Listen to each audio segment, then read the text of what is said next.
সংসারে লক্ষ্মীশ্রী বজায় রাখতে এভাবে কিন্তু আমি প্রতি বৃহস্পতিবারে পূজা রান্নাঘর পরিষ্কার কইরা সমস্ত কাজ গুছিয়ে করি। ওইগুলি কিন্তু তোমাদের সঙ্গে আজকে আমি শেয়ার করবো। আমার সাধারণ জীবনযাপনের সব কিছু তুলে ধরবো। তোমরা কিন্তু আমার পাশে থাকো আর লাইক শেয়ার কমেন্টস করে সেটা কিন্তু অবশ্যই জানাইও কে কোনখান থেকে আমার ভিডিওটা দেখতেছো।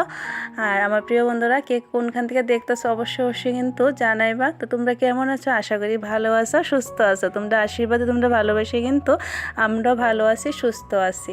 তো দেখো শীতকাল যেহেতু, তো যেভাবে লেপা পোছা করে রাখি না গেলে সব কিছু কিন্তু এভাবেই থাকে। যেহেতু বর্ষাকালে থাকে না, হঠাৎ করে সেটা কিন্তু বৃষ্টিটা আয়া পড়ে। তো আমি কিন্তু প্রতি বৃহস্পতিবারে সকাল থেকে যা যা কাজ করি না করি ওইগুলোই তোমরা সঙ্গে শেয়ার করতেছি। আমি কিন্তু সকাল সকাল ঘুম থেকে উঠতে সেরা ওই যে সংসারের যা বাসি কাজ টাজ আছে ওইগুলো কিন্তু কইরা লাইছি। কইরা সেরা তনর পাপারে তনরে থামিরে সবাইরে চা টিফিন দিলাম। দেওয়ার পরে তারপরে দেখো আমি কিন্তু আমরা ঘরটা মুছলাম, তারপরে রান্নাঘরটা লেপলাম, ওই যে দেখতে পাইছিলা চুলার গাছটা লেপলাম। সব কিছু লেপা পোছা করে সেরা কিন্তু আমি এদিকে কাপড় চোপড়টিও ধুয়ে দিতেছি। তো ধুইয়া দিকে শুকাত দিয়া দিতেছি। আর শীতকালে দেখো একটু কিন্তু সকাল সকাল ঘুম থেকে একটু সেরা কাপড় টাপড়টি ধুয়ে দিলে তাড়াতাড়ি শুকাইয়া যাবে আর কি। তো যেহেতু রৌদ্রের একটু অসুবিধা হয়, তো সকাল টাইমটি রৌদ্রটা থাকে, তো আমি এদিকে তাড়াতাড়ি করতেছি। বৃহস্পতিবার সকালবেলা আমি তাড়াতাড়ি করে সেটা পূজাটা দিয়ে তারপরে কিন্তু রান্নাবান্না করি। আর আজকে তো বৃহস্পতিবার দিনটা কিন্তু পূর্ণিমার তিথি আসিল, খুবই ভালো দিনটা আসিল। বৃহস্পতিবার গুরুবার আর তার উপর আবার পূর্ণিমা তিথি। তো এদিকে দেখো আমি কিন্তু ঘর লেপা পোছা করে নিছি, আর এদিকে কিন্তু আমি ভাতটাও রান্না করে নিছি সকালবেলা চা টিফিনটা দেওয়ার পরে আর কি। তারপর এদিকে স্নান দান করে সেরা এদিকে দেখো আমি কিন্তু পূজার বাসন টাসনটা ধুয়ে নিলাম। আর থামে কিন্তু ওই যে সব কিছু আমারে তুলা দিল আর কি। আমের পল্লব বেলপাতা এটি আইনা দিছে। তো এদিকে আমি তুলসী পাতি জল টল দিয়ে সেটা কিন্তু আমি পূজাটা বয়ালামও। আর তখন কিন্তু ঠিক 7টা কি 7:30 বাজবো। 7টা 7:30টার মধ্যে এত কিছু করলাম আর কি। তো তোমাদের সঙ্গে ওইটা শেয়ার করবো, ঘড়ির কাঁটাটা শেয়ার করবো। হয়তো তোমরা অনেকে ভাববা যে এত সকাল সকাল কি করতে পারবো না, এই জিনিসটা হয়তো ভাববা। তো তাহলে কিন্তু আমি ওই যে ঘড়ির কাঁটাটা শেয়ার করে দেবো, দেখে নিও। আর আমার মা লক্ষ্মীর পূজা করে নিতেছি এই যে গুরুবার, তার উপর হলো পূর্ণিমার তিথি। তো বৃহস্পতিবার দিনই পূর্ণিমার তিথি আসিল। তা আমি যতটুকু পারলাম মা লক্ষ্মী সন্তুষ্ট করলাম। আজ সব কিছু দিয়ে সেরা আতপ চাল, কলা, মা লক্ষ্মীর ঘটের উপর কলা, অরুতকি, পান, সুপরি, তারপরে কড়ি সব কিছু দিয়া মা লক্ষ্মীর প্রসাদে নাকি কলা আর হচ্ছে আতপ চাল পছন্দের মার। তো ওগুলো কিন্তু দিছি। এদিকে দিয়ে আসে দেখো আমি কিন্তু পূজা টুজা দিয়ে আসে এদিকে পাঁচালিটা বইরা নিতেছে। আমি কিন্তু প্রত্যেক বৃহস্পতিবারে এভাবেই পূজা করি। প্রত্যেক বৃহস্পতিবারে আমি কিন্তু এভাবে সকাল সকালেই পূজাটা দিই আর কি। তো এই যে দেখো আমার পূজা কমপ্লিট।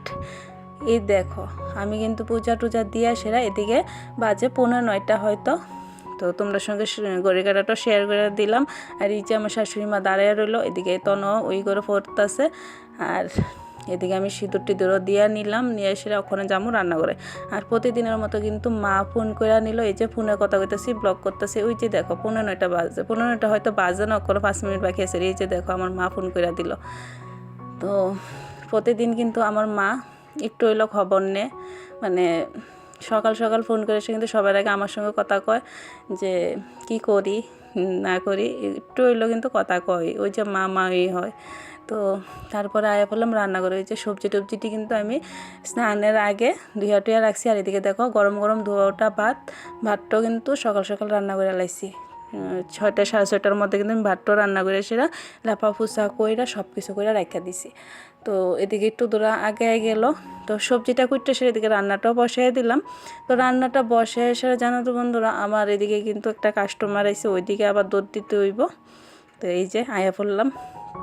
এদিকে তরকারি কিন্তু চুলাটার মধ্যেই বসে আইছি। আর এদিকে দেখো 2জন কাস্টমার আইলো যে ব্লাউজটি সেলাই করানোর লেগে। ওইদিকে কিন্তু আবার তারারে রাইখে এদিকে আবার আইলাম রান্নার মানে তরকারিটা লাড়া দেওয়ার লেগে। তারারে কিন্তু ঘরে রেখে আইছি, আবার ঘরে আইলাম, মাপ নিলাম। এই যে দেখো লেহেঙ্গা আর হচ্ছে শাড়ি, এটার ব্লাউজ সেলাই করার লেগে আর কি। এদিকে কিন্তু ঘড়ির কাঁটা বাজে গেল ওই যে 10:30। তো তারপরে রান্না বান্না সারে এসে আবার যাবো কিন্তু আরেকখানে, দায়িত্ব শেষ নেই জানো বন্ধুরা। এদিকে কিন্তু রান্না বান্না শেষ করে এসেরা তনরে ভাত খাওয়াইয়া তনরে কিন্তু স্কুলে পাঠিয়ে দিলাম সময় মতো 10:30টার লগে লগে। এদিকে শাশুড়ি মারেও দিলাম ভাত। তনর পাপা এসে তনর পাপারে সকালবেলার ভাত দুপুরবেলার ভাত সব কিছু কুচকাচ করে দিলাম। তারপরে কিন্তু এদিকে ওই যে বৃহস্পতিবার সকালবেলা আলতাটা দেওয়ার টাইম পাইছি না, তো তখন কিন্তু 11টা হয়তো বাজে। আমি কিন্তু আলতাটা পইরা নিচ্ছি, পইরা সেরে দিকে দেখো রেডি হয়ে যেতেছি। কই যাবো জানো, এই যে তো দেখতে থাকো কই যাবো। ওদিকে কিন্তু রেডি হয়ে গেলাম। আর শাড়িটা একটা গিফটে পাইছি আর কি, কীরকম লাগতেছে অবশ্যই জানাইও। এই শাড়ি, আর এই শাড়িটা জানো তো আমি একটা জিনিস আনছিলাম, ওই জিনিসটার সঙ্গে কিন্তু এই শাড়িটা গিফট দিচ্ছে আর কি। তো জিনিসটা তোমার সঙ্গে শেয়ার করছি না যদিও। এই যে দেখো মানে সেলাই জিনিসটি অনেকটি রয়েছে, এটি কিন্তু সেলাই করতে হইবে আয়েসেরা। তো ওই দিকের থেকে আয়েসেরা সেলাই করবো। তো এ পর্যন্ত ব্লগটা রাখলাম, টাটা।